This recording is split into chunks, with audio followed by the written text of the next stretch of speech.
إن الحمد لله نحمده ونستعينه ونستغفره ونعوذ بالله من شرور أنفسنا ومن سيئات أعمالنا. من يهده الله فلا مضل له ومن يضلل فلا هادي له. وأشهد أن لا إله إلا الله وحده لا شريك له وأشهد أن محمدا عبده ورسوله. وقد قال الله تبارك وتعالى في القرآن المجيد والفرقان الحميد: فأعوذ بالله السميع العليم من الشيطان الرجيم. يا أيها الذين آمنوا اتقوا الله حق تقاته ولا تموتن إلا وأنتم مسلمون. يا أيها الناس اتقوا ربكم الذي خلقكم من نفس واحدة وخلق منها زوجها وبث منهما رجالا كثيرا ونساء واتقوا الله الذي تساءلون به والأرحام إن الله كان عليكم رقيبا. يا أيها الذين آمنوا اتقوا الله وقولوا قولا سديدا يصلح لكم أعمالكم ويغفر لكم ذنوبكم ومن يطع الله ورسوله فقد فاز فوزا عظيما. أما بعد فإن خير الحديث كتاب الله وخير الهدي هدي محمد صلى الله عليه وسلم وشر الأمور محدثاتها وكل محدثة بدعة وكل بدعة ضلالة وكل ضلالة في النار. وقد قال الله تبارك وتعالى في القرآن المجيد والفرقان الحميد: فأعوذ بالله السميع العليم من الشيطان الرجيم. وإذ أخذنا ميثاق بني إسرائيل لا تعبدون إلا الله وبالوالدين إحسانا وذي القربى واليتامى والمساكين وقولوا للناس حسنا وأقيموا الصلاة وآتوا الزكاة ثم توليتم إلا قليلا منكم وأنتم معرضون. وإذ أخذنا ميثاقكم لا تسفكون دماءكم ولا تخرجون أنفسكم من دياركم ثم أخرجتم وأنتم تشهدون. معزز و محترم حاضرین جمعہ، تمام قسم کی حمد و ثنا، تعریف و توصیف، کبریائی، بڑائی اللہ ذو الجلال و الاکرام کے لیے سزاوار ہے، جس ذات باری تعالیٰ نے اپنے حکم سے ساری کائنات کو پیدا فرمایا۔ سارا نظام اسی اللہ رب العالمین کے حکم سے رواں دواں ہے۔ اس ذات کا کوئی شریک سازیدار نہیں ہے۔ اس کے معاملات، اس کے تصرفات، اس کے اختیارات، اس کے معاملات میں وہ تنہا ہے۔ وہ ہر چیز سے اعلیٰ و عرفا ہے اور وہی بہترین فیصلہ فرمانے والا ہے۔ بے شمار درود و سلام ہو تمام انبیاء اور رسول پر، خصوصاً ہمارے اور آپ کے آخری نبی جو ہمارے مربی، رہنما، معلم، مرشد ہیں، جن کے ذریعے سے اللہ تبارک و تعالیٰ نے ہدایت کا پیغام ہم تک پہنچایا ہے، جس کا نام اسم گرامی محمد رسول اللہ صلی اللہ علیہ وسلم۔ اللہم صلی علی محمد وعلی آل محمد کما صلیت علی ابراہیم وعلی آل ابراہیم انک حمید مجید۔ اللہم بارک علی محمد وعلی آل محمد کما بارکت علی ابراہیم وعلی آل ابراہیم انک حمید مجید۔ معزز حاضرین، اس مختصر سی حمد و ثنا کے بعد آج میں آپ کے سامنے قوم یہود اور ہمارا کردار اس تعلق سے کچھ باتیں گوشہ گزار کروں گا۔ معزز حاضرین، یہ قوم بنی اسرائیل کے نام سے بھی منسوب ہے۔ ابراہیم علیہ السلام کے دو بیٹے، ایک کا نام اسماعیل اور دوسرے کا نام اسحاق۔ اسحاق علیہ السلام کے بیٹے یعقوب، یعقوب علیہ السلام کا ایک نام اسرائیل تھا، اور ان سے جو نسل چلی، اور یہ سب انبیاء کرام ہیں، اور ان سے جو نسل چلی ان کو بنی اسرائیل کہتے ہیں۔ اور انہی میں یعقوب علیہ السلام کے ایک بیٹے کا نام یہودا تھا، اور اس کی جو نسل چلی اس کو یہودی کہتے ہیں۔ یہ ابتدا میں فرعون کے ظلم ستم کا شکار بنے، اس کے بعد موسیٰ علیہ السلام نے اس قوم کو اللہ کے حکم سے نجات دلائی، اور یہ ملک شام میں جا کر بس گئے، اور کچھ عرصہ وہاں پر رہنے کے بعد دوبارہ یہ مصر میں لوٹ کر آ گئے۔ در حقیقت یہ موسیٰ علیہ السلام کی ماننے والی قوم ہے، اور یہ قوم اللہ کی عبادت کرنے والی توحید پرست قوم تھی۔ آسمانی قانون شریعت کی شکل میں موسیٰ علیہ السلام نے اس قوم کے سامنے پیش کیا، لیکن یہ قوم کی فطرت کے اندر ضد اور ہر دھرمی اور بغاوت کا مادہ شروع سے پایا جاتا تھا۔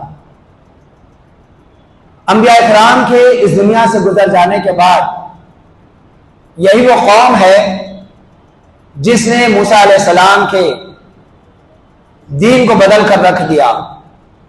میں نے آپ کے سامنے سورہ بقرہ کی جو آیتیں تلاوت کی ہیں، ان آیات میں اللہ رب العالمین نے ان سے عہد لیا تھا، وَإِذْ أَخَذْنَا مِيثَاقَ بَنِي إِسْرَائِيلَ لَا تَعْبُدُونَ إِلَّا اللَّهَ وَبِالْوَالِدَيْنِ إِحْسَانًا وَذِي الْقُرْبَى وَالْيَتَامَى وَالْمَسَاكِينِ وَقُولُوا لِلنَّاسِ حُسْنًا وَأَقِيمُوا الصَّلَاةَ وَآتُوا الزَّكَاةَ۔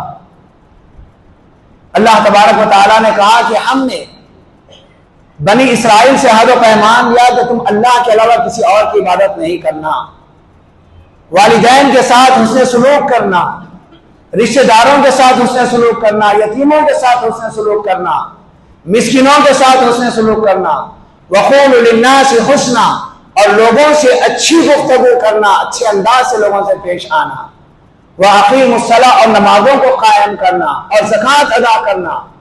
ہم نے بنی اسرائیل سے اس بات کا عہد لیا۔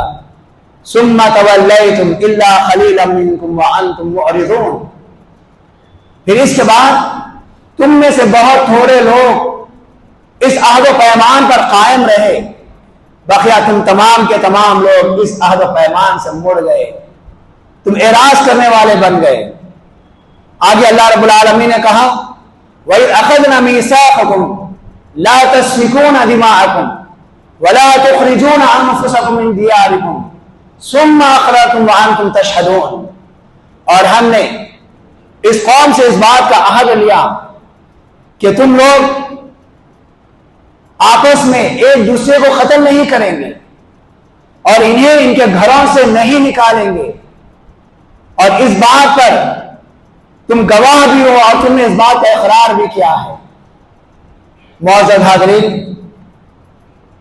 یہ قوم اللہ تبارک و تعالیٰ نے اس قوم سے کئی قسم کے عہد و پیمان لیے، لیکن یہ قوم کے اندر ضد اور ہر دھرمی حد سے زیادہ پائی جاتی ہے۔ اللہ تبارک و تعالیٰ نے جب ان سے عہد و پیمان لیا اور انہیں ماننے کے لیے کہا تو یہ قوم ماننے کے لیے تیار نہیں ہوئی۔ وَإِذْ أَخَذْنَا مِيثَاقَكُمْ وَرَفَعْنَا فَوْقَكُمُ الطُّورَ خُذُوا مَا آتَيْنَاكُمْ بِقُوَّةٍ وَاسْمَعُوا قَالُوا سَمِعْنَا وَعَصَيْنَا وَأُشْرِبُوا فِي قُلُوبِهِمُ الْعِجْلَ بِكُفْرِهِمْ قُلْ بِئْسَ مَا يَأْمُرُكُمْ بِهِ إِيمَانُكُمْ إِن كُنتُم مُؤْمِنِينَ۔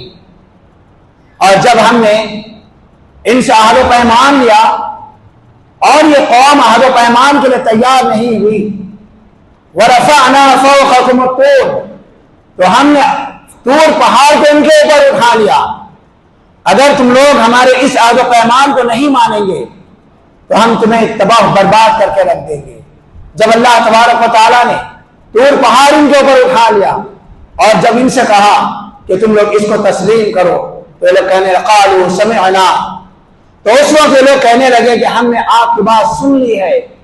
موسیٰ علیہ السلام نے پیغام پیش کیا تو کہا کہ قالوا سمعنا وعصینا، ہم آپ کی بات سن لیے ہیں اور ہم نافرمانی کرنے والے ہیں، آپ کی بات ماننے والے نہیں ہیں، آپ کی اطاعت قبول کرنے والے نہیں ہیں۔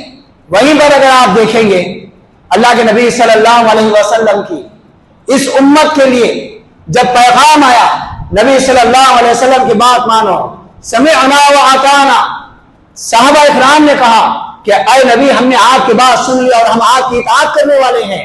وہیں پر یہ یہود قوم نے کہا کہ اے موسیٰ ہم آپ کی بات سننے والے ہیں لیکن ہم آپ کی نافرمانی کرنے والے ہیں۔ ایک بہت بڑا طبقہ ایسی فطرت کا ان میں موجود تھا۔ کیوں؟ وجہ کیا ہے؟ موسیٰ علیہ السلام جب 40 دن کے لیے اللہ تبارک و تعالیٰ نے آپ کو بلایا تھا کوہ طور پر، یہاں پر انہوں نے سامری کے کہنے پر ایک بچڑے کو بت بنا کر اس کی پوجا شروع کر دی تھی، اور اس کی اتنی محبت ان کے دلوں میں تھی کہ اس بچڑے کی محبت میں آ کر وہ اللہ تبارک و تعالیٰ کی بات ماننے کے لیے تیار نہیں ہوئے۔ موسیٰ علیہ السلام نے جو پیغام ان کے سامنے پیش کیا، اس پیغام کو اس قوم نے ٹھکرا دیا۔ اللہ رب العالمین نے نبی کریم صلی اللہ علیہ وسلم سے کہا، قل، اے نبی صلی اللہ علیہ وسلم کہہ دیجئے، بئس ما یأمرکم بہ ایمانکم ان کنتم مؤمنین، تم کتنا ہی برا حکم دیتے ہو اور کتنا تمہارا یہ فیصلہ برا ہے اگر تم واقعی ایماندار ہو کہ اللہ کی بات ماننے سے انکار کرتے ہو۔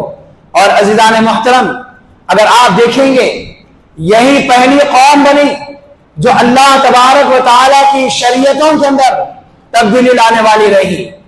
موسیٰ علیہ السلام کے دین میں انہوں نے تبدیلی لائی، اس کے بعد جتنے انبیاء کرام آئے ان سارے نبیوں کے دینوں کے اندر تبدیلی لانے والی یہی قوم رہی۔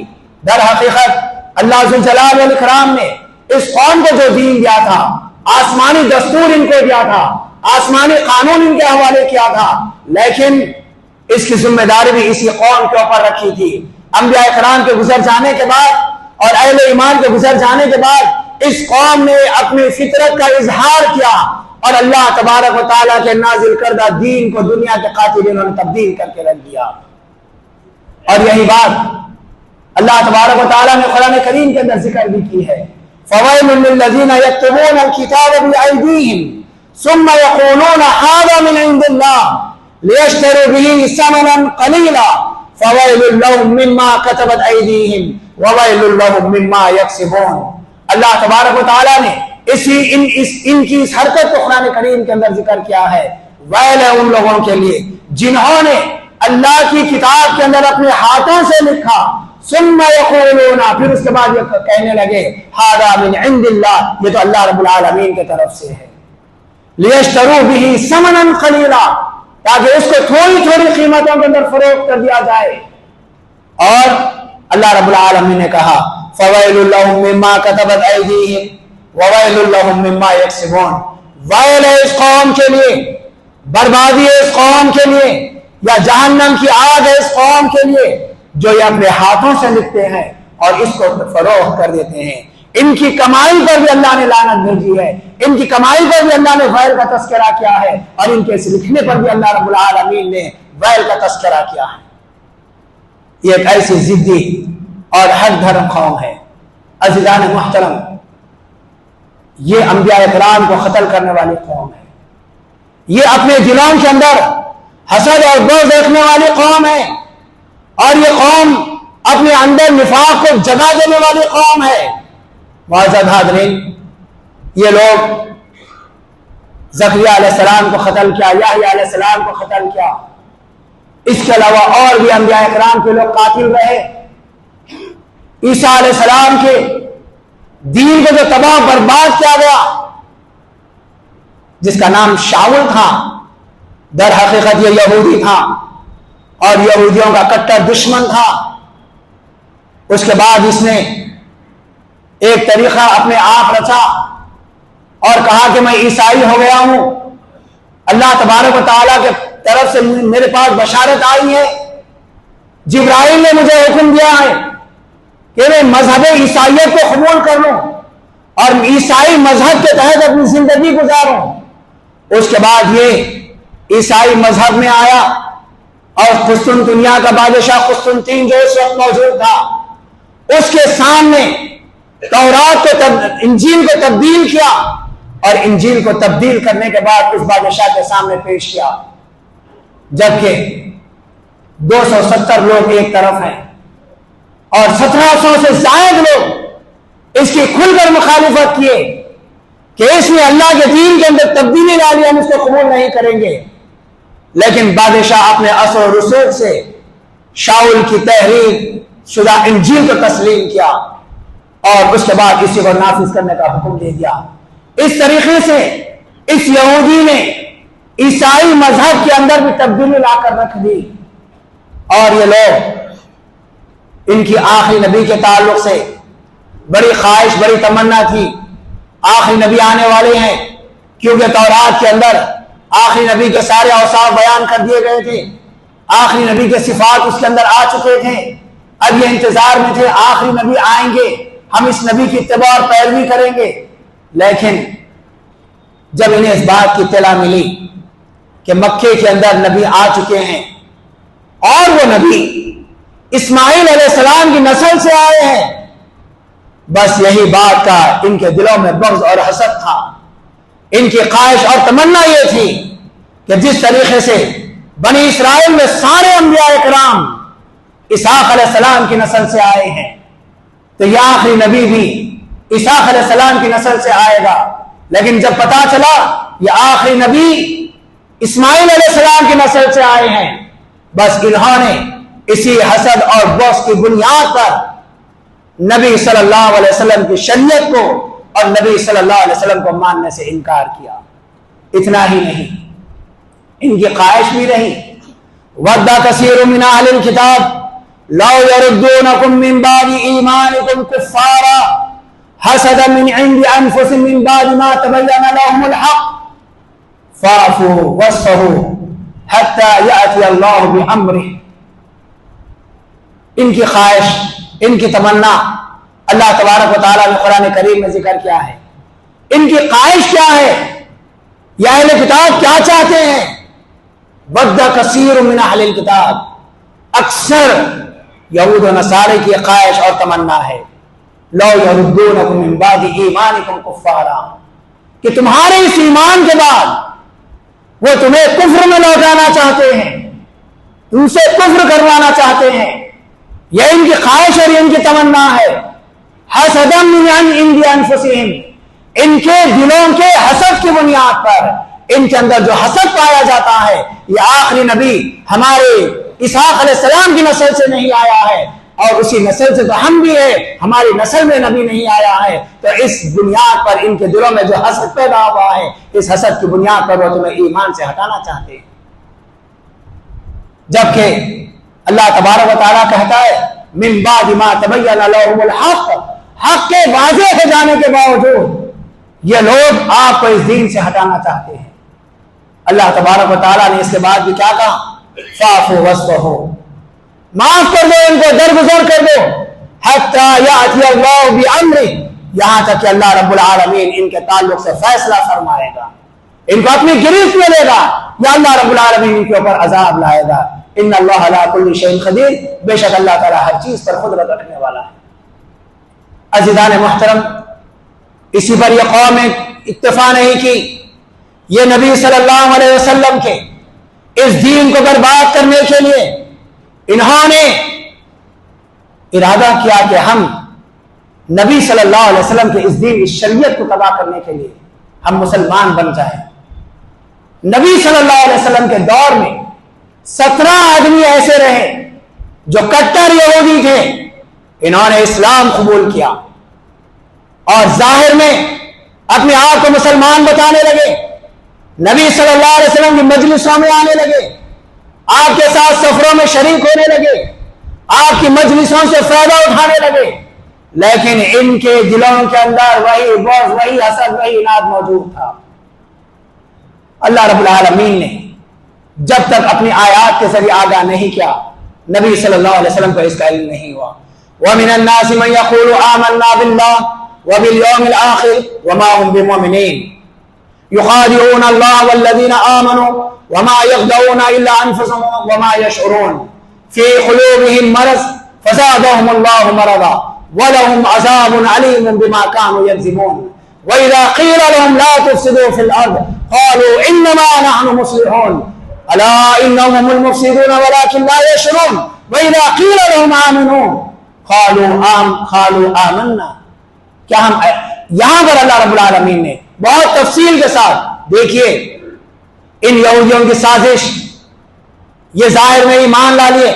سورہ بقرہ کا ابتدائی صفحہ آپ پڑھیں گے، اللہ تبارک و تعالیٰ نے اہل ایمان کا تذکرہ 4 آیتوں کے اندر کیا ہے، مشرکین اور کفار کا تذکرہ 2 آیتوں میں کیا ہے۔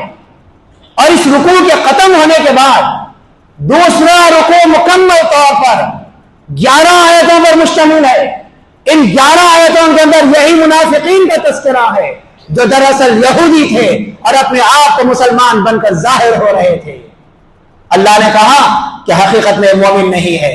اللہ نے کہہ دیا کہ یہ اہل ایمان کو اور اللہ کو دھوکہ دینا چاہتے ہیں. اللہ نے کہا کہ یہ ان کے دلوں کے اندر مرض ہے.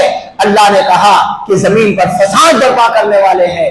اور جب ان سے کہا گیا تم ایمان لاؤ جیسے صحابہ کرام ایمان لائے, کہا قالوا انؤمن کما آمن السفہاء, کیا ہم ایسے ایمان لائے جیسے بیوقوف صحابہ ایمان لائے ہیں. اللہ نے کہا الا انہم السفہاء, لوگوں سن لو یہ منافقین در حقیقت بیوقوف ہیں. ان لوگوں نے صحابہ اکرام کو بیوقوف کہا, زمین میں فساد مچائے, نبی صلی اللہ علیہ وسلم کی امت میں فساد مچانے کی کوشش کی اور کہنے لگے تو ہم تو اصلاح کرنے والے تھے. اللہ تبارک و تعالیٰ نے ان کی مثالیں بیان کی. یہ ایسی قوم ہے اور یہی وہ قوم ہے جنہوں نے اللہ کے نبی صلی اللہ علیہ وسلم کو اور صحابہ اکرام کو غزوہ بنی مستلق سے واپسی کے موقع پر کہا کہ ہم عزت دار لوگ ہیں اور یہ محمد اور اس کے ساتھ ذلیل لوگ ہیں. اور انہوں نے اہل مدینہ سے کہا تھا کہ مدینہ جانے کے بعد نبی صلی اللہ علیہ وسلم اور ان کے ساتھیوں پر کوئی رقم خرچ کرنے کی ضرورت نہیں ہے. اور انہوں نے یہ بات بھی کہی تھی ہم عزت دار لوگ ہیں, ان ذلیلوں کو مدینے سے ہم باہر کر دیں گے. ظاہر میں انہوں نے اپنے آپ کو ایماندار ظاہر کر کے یہ یہودی اللہ کے نبی صلی اللہ علیہ وسلم کے تعلق سے ایسی باتیں کہے تھے. اس کے بعد اللہ کے نبی صلی اللہ علیہ وسلم کو قتل کرنے کی انہوں نے سازش کی. انہوں نے مسجد زہار بنایا. ان کی خواہش اور تمنا یہ تھی کہ آپ کچھ دیر کے لیے ہماری اس مسجد میں تشریف لائیں. اور ان کا پلان یہ تھا جیسے اللہ کے نبی صلی اللہ علیہ وسلم مسجد میں آئے اوپر سے ایک بڑا پتھر آپ کے اوپر ڈال دے. اللہ رب العالمین نے کہا لا تقم ابدا, آپ کبھی بھی اس مقام پر نہ جائیں نہ ٹھہریں. اللہ نے آپ کو آگاہ کر دیا یہ یہودی قوم تھی جو ظاہر میں مسلمان بن کر آئی تھی. اور یہی وہ قوم ہے جنہوں نے مشرکین سے معاہدہ کیا تھا اہل ایمان سے لڑنے کے لیے, مدینے میں رہتے ہوئے اللہ کے نبی سے معاہدہ کیا, لیکن اندرونی طور پر اس معاہدے کو توڑ کر غیروں سے آپ نے معاہدہ کیا. یہ اتنی ذلیل قوم ہے. آئیے عزیزان محترم, وقت کی مناسبت سے میں اپنی بات کو مختصر کرنا چاہتا ہوں, لیکن میں یہاں پر آپ کو بات بتاؤں. یہ قوم جس پر اللہ کے نبی صلی اللہ علیہ وسلم نے رب کی لعنت کا تذکرہ کیا ہے اور خود نبی صلی اللہ علیہ وسلم کی زبان اس قوم پر لعنت بھیجی گئی ہے, کیا ہم اس قوم کو ہماری مخالف قوم سمجھتے ہیں یا ہماری دوست سمجھتے ہیں؟ اگر ہم مسلمانوں کا جائزہ لے کر دیکھیں, یہ بات بڑے دکھ اور افسوس کے ساتھ کہنی پڑتی ہے. آج مسلمان اس یہود قوم کے ساتھ ٹھہرا ہوا ہے. آج مسلمان اس یہود قوم کے تہذیب و تمدن کو اپنایا ہوا ہے. شاید آپ کو یہ بات بہت بری معلوم ہوگی. آپ کے دل میں اس وقت فلسطین کو لے کر ایک آگ جل رہی ہوگی کہ یہودیوں نے اتنا بڑا نقصان کیا ہے, لیکن ہم سپورٹ کرنے والے ہم ہیں یہودیوں کا. اب آئیے, نبی صلی اللہ علیہ وسلم کی ایک حدیث ہے لعن اللہ الیہود والنصارى اتخذوا قبور انبیائهم مساجدا. اللہ کے نبی صلی اللہ علیہ وسلم فرماتے ہیں یہود اور نصارہ پر اللہ کی لعنت ہو, انہوں نے اپنے انبیاء کی قبروں کو سجدے کی جگہ بنا لیا ہے. کیا ہم نے ان کی موافقت نہیں کی؟ کیا ہم نے بزرگوں کی قبروں کو سجدے کی جگہ نہیں بنا لی؟ کیا ہم نے یہود و نصارہ کے روش پر چڑھ کر اللہ کے ساتھ شرک نہیں کیا؟ جس طریقے سے اللہ کے سامنے قیام, اللہ کے سامنے رکوع, اللہ کے سامنے سجدہ, اللہ کے لیے قربانیاں, اللہ کے لیے نذر و نیاز, اللہ کے لیے منتیں ماننا ہے, یہ سب غیر اللہ کے ساتھ ہم نے نہیں کیا. یہ یہود کا طریقہ ہے جس پر اللہ کے نبی نے لعنت بھیجی ہے. آج مسلمان قوم وہ سارے قوم انجام دے رہی ہے, یہودیوں کے نقش قدم پر چل رہی ہے. اور اللہ کے نبی صلی اللہ علیہ وسلم نے بات کہی ایک وقت ایسا آئے گا میری قوم یہود و نصارہ کے نقش قدم پر چلے گی. آپ نے کہا قدم بقدم بالش ببالش, یعنی بالکل برابر جیسے وہ قوم چل رہی ہے ویسے میری قوم بھی چلے گی. اور آج مسلمانوں نے ثابت کر کے بتا دیا ہے۔ آئیے عزیزان محترم، آج مسلمان قوم جب کوئی مصیبت آ جائے، کوئی بیماری آ جائے، کوئی نقصان ہو جائے، باباؤں کے پاس جاتے ہیں، کڑے ڈال لیتے ہیں، گلے میں چین لٹکا لیتے ہیں، تعویذیں لٹکاتے ہیں، کمر پر ڈوریاں باندھ لیتے ہیں، ڈنڈوں پر ڈوریاں باندھ لیتے ہیں۔ یہ طریقہ کس کا طریقہ ہے؟ یہ مسلمانوں کا طریقہ ہے؟ کیا اللہ کے نبی نے تعلیم دی ہے؟ ایسے سارے مسلمان اللہ کے نبی صلی اللہ علیہ وسلم کی تعلیمات کو رسوا کرنے والے ہیں۔ آپ کو معلوم ہونا چاہیے، عبداللہ بن مسعود رضی اللہ تعالیٰ عنہ کے کہنے کے مطابق یہ تعویذ اور یہ پلیدے گنڈے یہودیوں کی ایجاد ہے۔ آج مسلمانوں نے یہودیوں کے اس طریقے کو بھی اپنا لیا، جیسے وہ لوگ ان چیزوں سے پناہ مانگنا، ان چیزوں کے ذریعے سے نجات چاہتے تھے، آج مسلمان بھی ان چیزوں سے اپنی شفا اور نجات چاہتے ہیں۔ ہم نے کیسے یہود و نصارہ کے طریقے کو اپنایا؟ اور آئیے اس کے بعد اللہ کے نبی صلی اللہ علیہ وسلم نے کہا کہ لوگوں، اپنی قوم کو تعلیم دی، تم یہودیوں کی مخالفت میں اپنے مونچھوں کو کٹواؤ، اپنی داڑھی کو چھوڑو۔ یہ نبی کا فرمان ہے یہودیوں کی مخالفت میں۔ یہودی اپنی مونچھوں کو چھوڑتے ہیں، داڑھی کو کٹاتے ہیں، اور ہم مسلمان ہوتے ہوئے اپنی داڑھی کو کٹاتے ہیں اور وہ اپنے مونچھوں کو بڑھاتے ہیں۔ کیا ہم نے نبی کی تعلیم کی اتباع کی ہے؟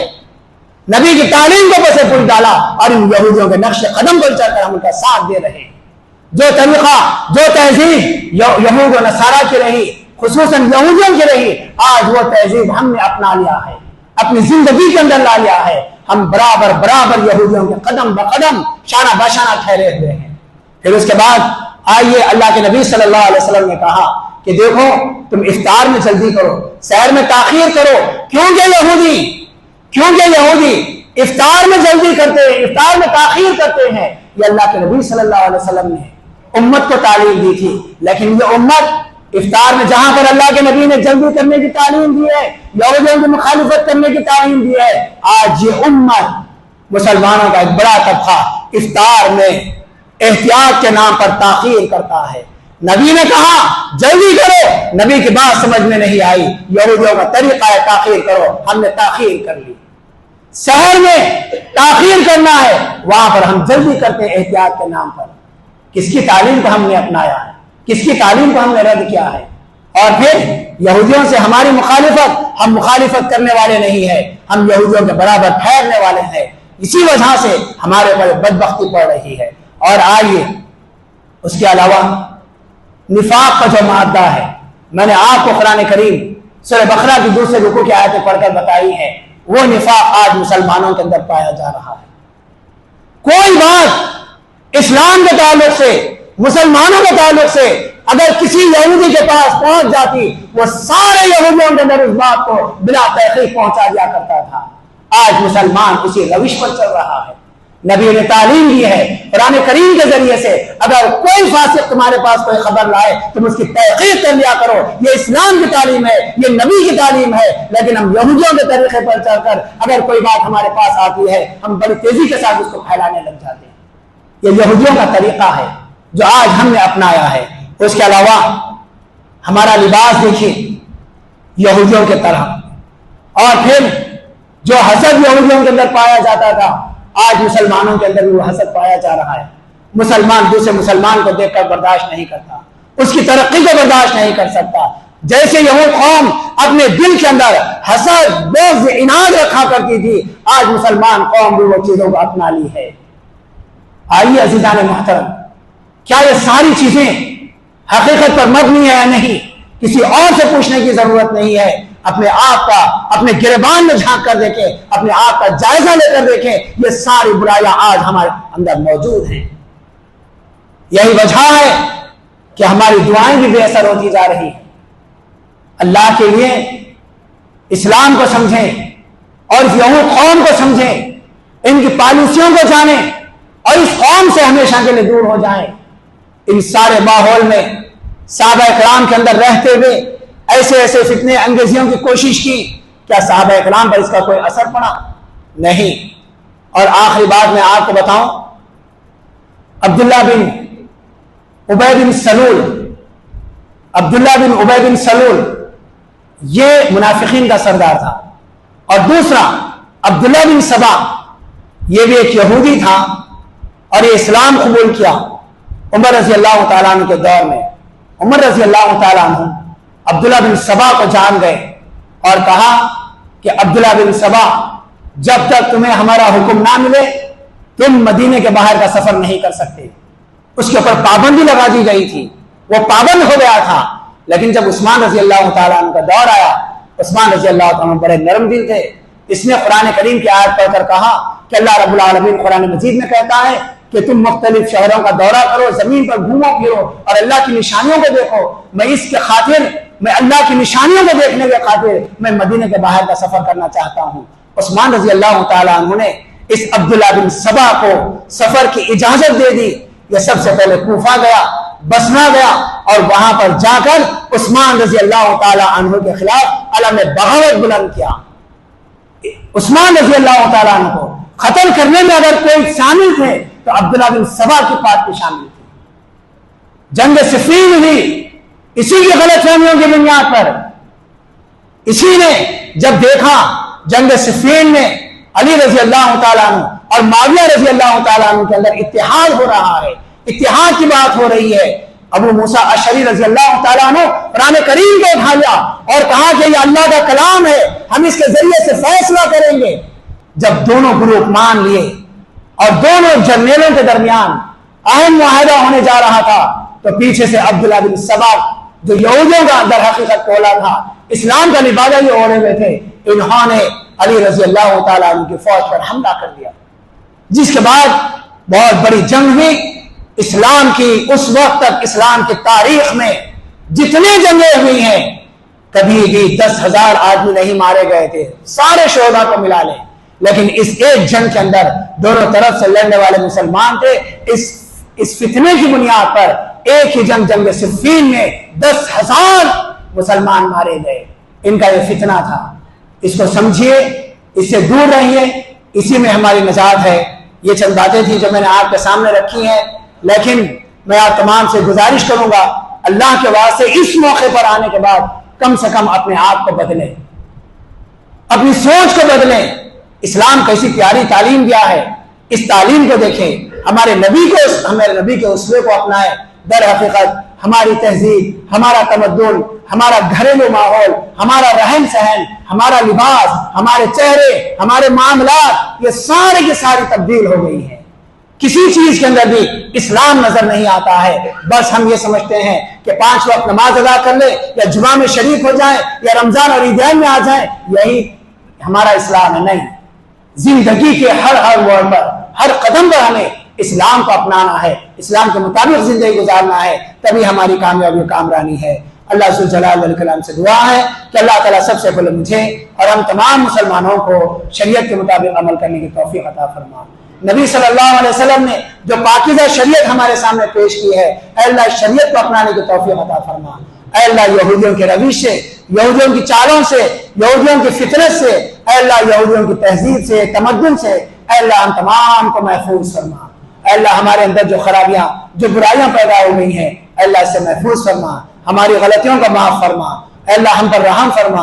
اے اللہ جو دشمن آج جس انداز سے نہتے انسانیت پر ظلم کر رہا ہے، اے اللہ اس دشمن کو تباہ و برباد کر دے، اے اللہ اس کا خاتمہ کر دے، اے اللہ ان کے اندر پھوٹ پیدا کر دے، اے اللہ ان کے اندر اختلاف پیدا کر دے، اے اللہ ان کی بستیوں کو صفحہ ہستی سے نیست و نابود کر دے، اے اللہ ان کے گھروں کو مسمار کر دے، اے اللہ ان کے اوپر ایسا عذاب نازل فرما کہ آئندہ آنے والی نسلیں اس سے عبرت حاصل کرنے والی بن جائیں۔ اے اللہ مسلمان ہو یا انسانیت ہو جن کے اوپر ظلم ہو رہا ہو، اے اللہ تو ان کا حامی و مددگار بن جا۔ اے اللہ اپنی غیبی مدد نازل فرما، اے اللہ اپنی رحمت نازل فرما، اے اللہ اپنے سائے میں تمام کو لے لے۔ اے اللہ ہمیں کتاب اللہ سنت رسول کے مطابق زندگی گزارنے کی توفیق عطا فرما، اور اس وقت جو پریشان حال ہے اللہ ان کی پریشانی میں آسانیاں پیدا فرما، جو مصیبتوں میں اللہ ان کی مصیبتوں میں آسانیاں پیدا فرما۔ اے اللہ جو لوگ بے روزگار ہیں انہیں حلال روزگار عطا فرما، اے اللہ جو بیمار ہیں انہیں شفا کاملہ عاجلہ نصیب فرما، اے اللہ جو انتقال کر گئے ہیں اللہ ان کی مغفرت فرما۔ ابھی کچھ دیر پر اطلاع ملی کہ ایک محترمہ ٹولی چوکی کے سفر میں تھے کہ اسپیڈ بریکر کی وجہ سے ان کا سر کار سے ٹکرا گیا تھا، اس کے بعد ان کا آپریشن ہوا، ابھی کچھ دیر پہلے ان کا انتقال ہو گیا۔ انا للہ و انا الیہ راجعون۔ نماز عصر میں ان کی جنازہ پڑھی جانے والی مسجد تقویٰ میں ایسے بہت سارے لوگ ہیں جو حادثات کا شکار ہوئے ہیں، جو اس دنیا سے رخصت ہو چکے ہیں۔ اے اللہ تو ان تمام کی مغفرت فرما، اے اللہ ہماری حفاظت فرما، ہمیں امن و سکون نصیب فرما، عافیت نصیب فرما، اور ہر قسم کے اٹھنے والے فتنوں سے اللہ ہمیں محفوظ فرما۔ سبحان ربک رب العزت عما یصفون وسلام علی المرسلین والحمد للہ رب العالمین۔